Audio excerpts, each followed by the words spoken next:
Haboob, the poetry class at the Asylum and Refugee Centre.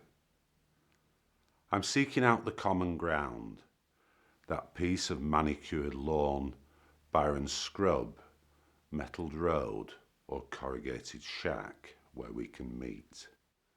These things shift. I'm flexible.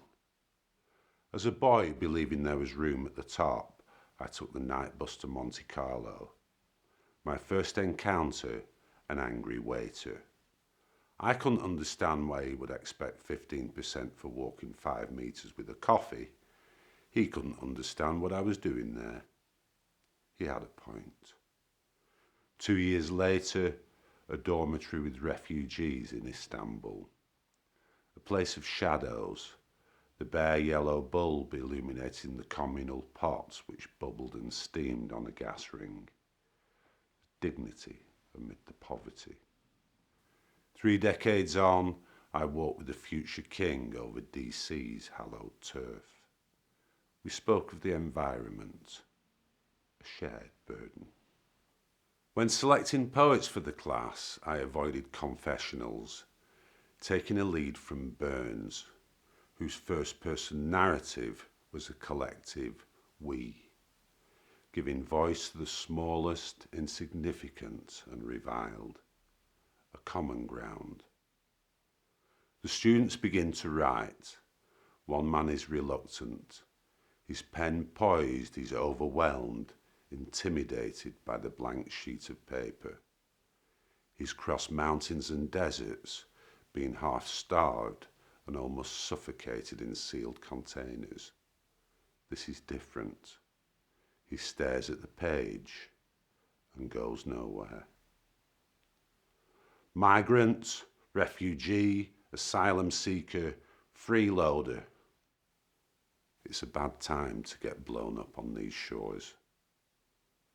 She sits with a group of women in the hall embroidering a tapestry. She's safe here, free to make her own choices. Her previous life, always someone else's. That took away her education, beat her, abused her every night, and gave her daughter to an old man. She escaped. Smugglers offered help, then let her down. Took all she had, betrayed her, sank the dinghy, leaving her to drown.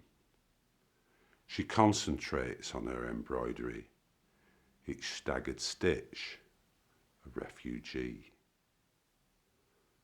The street furniture's had a reshuffle, cooling towers, gas tank, breweries and factories whose blackened stacks punctuated the town with exclamation marks, replaced with housing, retail parks, industrial units and mosques. The old narrative broken, a new one emerging. I'm becoming a minority. I always was. Non-partisan Remainer, hopeless optimist, accepting of change, but saddened by the loss. In Blackburns up and down the country, amongst the poor white working class, the resentment is palpable. Ignored and overlooked, the estates mirror each other.